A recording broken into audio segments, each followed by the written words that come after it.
चर्चा श्री गोविंद जी करेंगे। पहले हम बता दें कि किसी कंपनी अथवा वर्ग विशेष को संबोधित करना गोविंद जी के स्वभाव के सर्वथा विपरीत है। फिर भी मेरे आग्रह को प्रेम बस मना नहीं कर सके। हम सभी माननीय गोविंदाचार्य जी को सुनने आए हैं। सिर्फ इनके साथ बिताए संस्करण की अगर मैं चर्चा करूं तो मुझे 2 घंटा लग जाएगा। इनका जन्म 1945 में तिरुपति में हुआ। 1962 में वाराणसी हिंदू विश्वविद्यालय में एमएससी की डिग्री हासिल की। छात्र जीवन से ही आरएसएस से जुड़े रहे और प्रचारक बन गए। 1974 में जयप्रकाश नारायण के आंदोलन में संघ परिवार को जयप्रकाश जी के नजदीक लाने में अहम भूमिका निभाई। 1988 से भाजपा में संघ से भेजकर आडवाणी जी का सहायक बनाकर पार्टी का राष्ट्रीय संगठन महामंत्री का दायित्व इन्हें मिला। सन 2000 तक भाजपा में रहकर पार्टी और संगठन को इन्होंने बड़े मजबूती से गढ़ा। इनका व्यक्तित्व ही ऐसा रहा है कि सुषमा स्वराज इन्हें पार्टी का चलता फिरता कंप्यूटर कह करके संबोधित करती थी। भारत की अनेकों भाषा का ज्ञान होने के कारण हर कहीं कार्यकर्ताओं के कंधा पर हाथ रखकर उनके मन की बात जान लेते थे एवं वह स्वभाव आज तक इनका बना हुआ है। सन 2000 तक भाजपा में रहकर पार्टी के संगठन को इन्होंने गढ़ा। फिर स्वदेशी की विचारधारा और भारत की तासीर को समझते हुए जल जंगल जमीन जानवर और जन के महत्व को समझते हुए सक्रिय राजनीति से संन्यास लेकर थिंक ग्लोबली एक्ट लोकली, हमारा जिला हमारी दुनिया, समाज सत्ता धर्म सत्ता को राज सत्ता से आगे मानकर इस उम्र में भी भारत की पुरानी गरिमा को लौटाने के लिए भागीरथ प्रयास कर रहे हैं। अंत में हम यही कहेंगे कि भारत में दीनदयाल जी, डॉक्टर राम मनोहर लोहिया जी, नानाजी देशमुख, जयप्रकाश नारायण जी के बाद सत्ता से बाहर आकर देश में नव निर्माण करने हेतु वर्तमान पीढ़ी में अगर कोई नाम है तो वह एकमात्र नाम गोविंदाचार्य जी का है।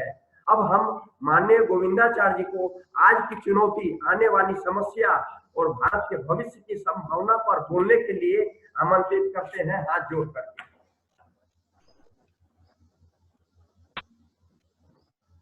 शुरू करें? हाँ। ओम वसुदेवसुतं देवं कंसचाणूरमर्दनम् देवकी परमानंदम कृष्णं वंदे जगद्गुरुम्। इस विशेष प्रकार के संगोष्ठी में इकट्ठे आए हुए व्यापार क्षेत्र के सभी प्रतिनिधिगणों को मैं नमस्कार करता हूं। यहाँ आए हुए विशिष्ट जन, वरिष्ठ जन, मातृशक्ति और साथियों को संबोधित करने के अवसर कर देने के लिए आयोजकों का मैं आभार व्यक्त करता हूँ। जिस तरह से हमारे देश के खुदरा व्यापारियों ने जीवट और धीरज का परिचय दिया है इस कोरोना संकट में, वो सब अभिनंदन के पात्र हैं। और ये भी समझ में आया कि भारत की अंदरूनी ताकत ही ऐसी है।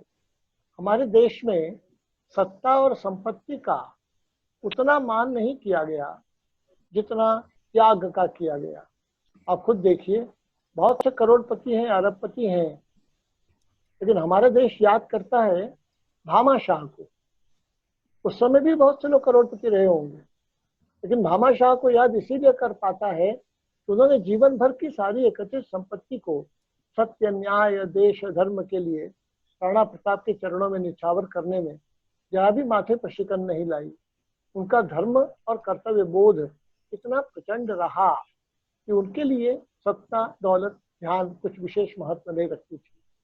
मित्रों, आप सब लोगों ने भी जिस जीवट और धीरज का परिचय संकट की घड़ी में दिया है, आप अभिनंदन के पात्र हैं, क्योंकि आप भारत की उस परंपरा के प्रतिनिधि हैं, ऐसा मैं मानता हूँ। और जिस तरह से हमारे देश में रहा व्यापार की बहुत पुरानी परंपरा है, कृषि, गोपालन, वाणिज्य, तीनों को जोड़कर हमारे देश में लौकिक विद्याओं में देखा गया है। और इस सिलसिले में हमारे देश में कृषि का महत्व है, गौ माता का विशेष महत्व है, गंगा जी का और कारणों से भी महत्व है, साथ में वाणिज्य का विशेष परंपरा है, महत्व है। कभी आपको ध्यान में आएगा तो भारत का एक प्रसिद्ध सेठ हुआ, जगत सेठ उसको कहते थे, वो लखू सेठ के नाते से परिचय में था। लगभग 1 लाख बैलगाड़ियां उसके मार्फत होती थी, सेंट्रल एशिया तक में भी उसका व्यापार चलता था। ऐसे दिग्विजय करने वाले लोग भी हमारे देश में हुए हैं, लेकिन वो सब करते समय में भी उन्होंने ध्यान रखा है विधि निषेधों का। यहीं पर हमारा फर्क भारत की विचारधारा का अन्यों से है। अन्य लोगों ने विश्व को परिवार नहीं मानकर बाजार माना, हमारे देश ने विश्व को एक अपनी ही चेतना का विस्तार मानकर पारिवारिक भावना से ही संपूर्ण सृष्टि को ग्रहण किया, सबका महत्व समझा। इसलिए जमीन, जल, जंगल, जानवर के साथ अनुकूल जीवन जीने की शैली और तदनुसार सामाजिक व्यवस्था भारत में बनी, जिसमें त्रिसूत्री के नाते से कृषि, गोपालन, वाणिज्य रहा। हाल में पिछले 200 वर्षों में कई तरह से आघात किए गए इस व्यवस्था पर, सामाजिक, आर्थिक, राजनैतिक व्यवस्था पर, धर्म सत्ता पर भी आग्रह बहुत ही आघात किया गया, मगर भारत उन सबको झेल पाया है क्योंकि इसकी आंतरिक ताकत बहुत है। अभी भी आगे के चैलेंज को भी देखेंगे हम। कोरोना को 4 दिन का जंतर मंतर पे 4 या 5 दिन का कार्यक्रम था इनका। हेलो, आप बोलिए गोविंद जी, हेलो, बोलिए। हाँ सुनाई पड़ रहा है। हाँ, तो मैं यही कहना चाहता हूँ कि ऐसी जो स्थिति है भारत की, उसमें हम लोगों ने जिस जीवन का परिचय दिया है, हमारा विश्वास है कि हम मानते हैं कि टेक्नोलॉजी वही सही होगी जो इकोनॉमी, इकोलॉजी और एथिक्स के बीच मेल बिठाती हो। अपने देश में अंधाधुंध वैश्वीकरण के नाम पर असमान विकास की स्थितियां बनती चली गई, उसमें राष्ट्रों के बीच भी शोषण की स्थितियां रही। उन सबको पार करने में भारत है जो अपनी जमीन को कब्जा करके रखे और लड़ाई लड़े, जमीनी लड़ाई लड़े, तो विश्व भर को चुनौती देने की स्थिति में है।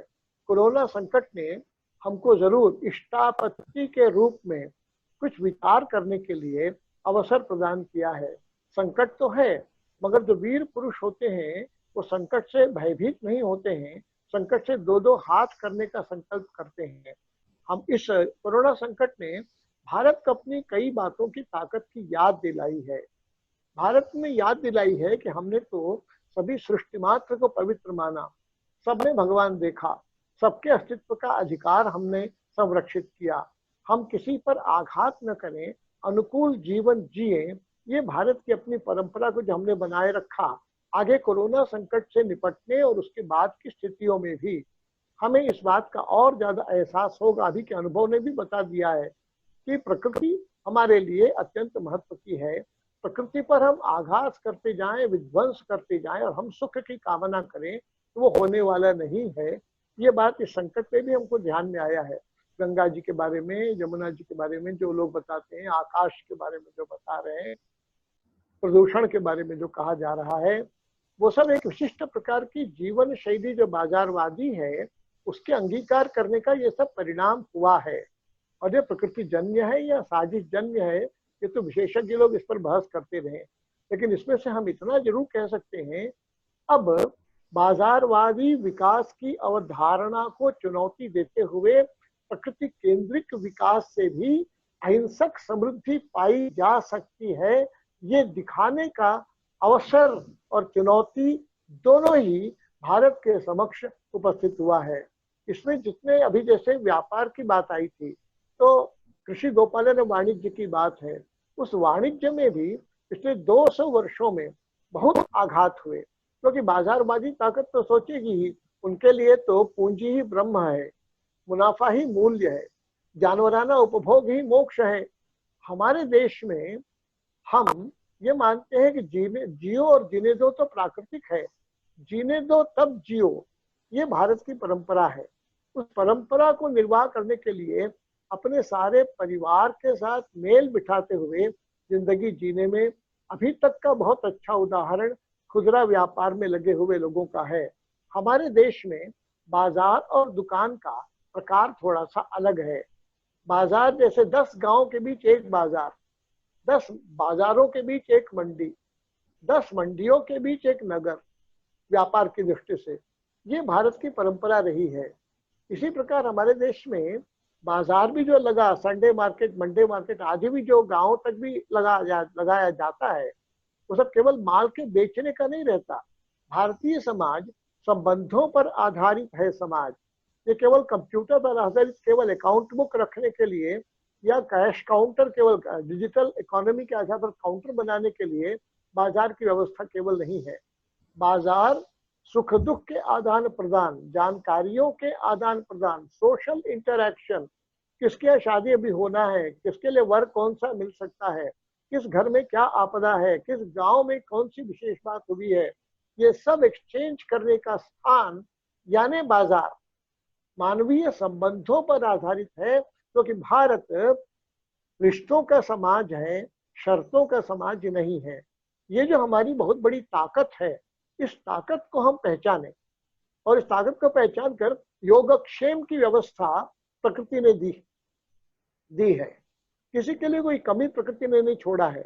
आप गौर करें, प्रकृति ने हमेशा भक्ष भक्षक संबंध का पालन किया है। भक्ष्य यानी खाने की चीजें हमेशा ज्यादा, भक्षक ये खाने वाले हमेशा कम। आपने कभी नहीं सुना कि समुद्र में मगर ज्यादा हो गए, घड़ियाल ज्यादा हो गए और मछलियां कम पड़ गई। आपने कभी ये नहीं सुना होगा शेर ज्यादा हो गए, बकरी और हिरण कम पड़ गए। प्रकृति का एक संतुलन है। उस संतुलन के व्याकरण और गति शास्त्र को समझकर जीवन को अगर हम बुनेंगे तो हम सुखी रहेंगे। उसी में फिर धर्म, अर्थ, काम, मोक्ष चारों पुरुषार्थों की साधना सफल होगी। और इस संदर्भ में जो विश्व व्यापार संगठन के समय से खुदरा व्यापारियों के सामने विशेष प्रकार की चुनौती और सवाल खड़े हुए, जो अन्यायपूर्ण था, इसमें सोशल क्लॉजेस को जोड़ना, उसी में पेटेंट लॉस को असमान बनाना, उसी प्रकार एनवायरमेंटल क्लॉजेस को थोपना बिना उस देश की परंपरा का विचार किए, ये सब बाजारवादी ताकतों के शोषण का एक जरिया था। जिसमें लेवल प्लेइंग ग्राउंड की बात तो कही गई थी, लेवल प्लेइंग ग्राउंड कहीं भी नहीं था। क्योंकि अगर पूंजी और टेक्नोलॉजी का ट्रांसफर और सेल परचेज और ट्रेडिंग हो सकता था, तो ह्यूमन पॉपुलेशन का माइग्रेशन क्यों रोका गया? वीसा नियम क्यों आखिर इतने स्ट्रिक्ट किए गए? मतलब वो चाहते हैं साधन, वो चाहते हैं सस्ता माल हमारे यहाँ से बने और हमारे मुनाफे पर वो डाका डालें। ये जो पूंजी आधारित व्यवस्था थी, इस चुनौती को सामना करने के लिए ग्लोबलाइजेशन का एक उत्तर होगा लोकलाइजेशन। हमारा गांव, हमारा देश, हमारा जिला, हमारी दुनिया डोमेस्टिक मार्केट को हर तरह से और ज्यादा मोबाइल और ज्यादा इक्विप करना, ये आगे की स्ट्रेटेजी का हिस्सा होना चाहिए। फिर आपस में अधिक कनेक्ट करना, आपस में एक दूसरे की सहायता करना, एक दूसरे का विश्वास कैसे बढ़े, ये सामाजिक पूंजी अपनी कैसे बढ़े, कल्चरल ट्रेडिशन कैसे मजबूत हो, ये मिलाकर ही देश का कैपिटल होता है असल में, जो आर्थिक प्रगति के लिए भी ड्राइवर का काम करता है। उसके बिना केवल उपभोगवाद का बाजार भारत बने, ये भारत को स्वीकार्य नहीं होगा। इस संदर्भ में मेरा एक नम्र निवेदन है, अभी तक जैसे आपने जीवट, साहस और धीरज के से काम लिया है, आगे भी वक्त की चुनौती कुछ समय तक और ऐसी रहेगी ऐसा लगता है। तालाबंदी हट जाए तो इसके बावजूद भी सावधानी की जरूरत पड़ेगी। अपनी सारी विचार शैली, आचार शैली में देश केंद्रित दैशिक अगर होने की आवश्यकता है, इस पर आग्रह करना पड़ेगा। और साथ में बैठकर जो समस्याएं हैं उसके बारे में ईमानदारी से आदान प्रदान करना, संवाद, सहमति और सहकार के रास्ते आगे बढ़ना, इसमें हम सबको सफलता मिले। भारत का योग्य स्थान दुनिया में हम लोग सब मिलकर अपने पुरुषार्थ, परिश्रम, साहस और धीरज से बना सकें, इसमें आप सब लोगों को अपील करता हुआ मैं अपनी बात पूरी करता हूं। धन्यवाद। धन्यवाद गोविंद जी। गोविंद जी, जी आपको सुनने के लिए संजीव चौरसिया जी, मंगल पांडे जी, प्रमोद जी, सुरेश शर्मा जी, सब लोग हैं, सब आपको नमस्कार कर रहे हैं। मैं भी सबको नमस्कार करता हूँ। हाँ, ठीक है। आप, मेरा आग्रह है गोविंद जी कि डॉक्टर नागेंद्र नीरज जी और मृदुला जी का भी जरूर अवश्य सुनेंगे। सुनेंगे ना, सुनेंगे। हाँ, मार्गरेट जी। हाँ दीपक जी।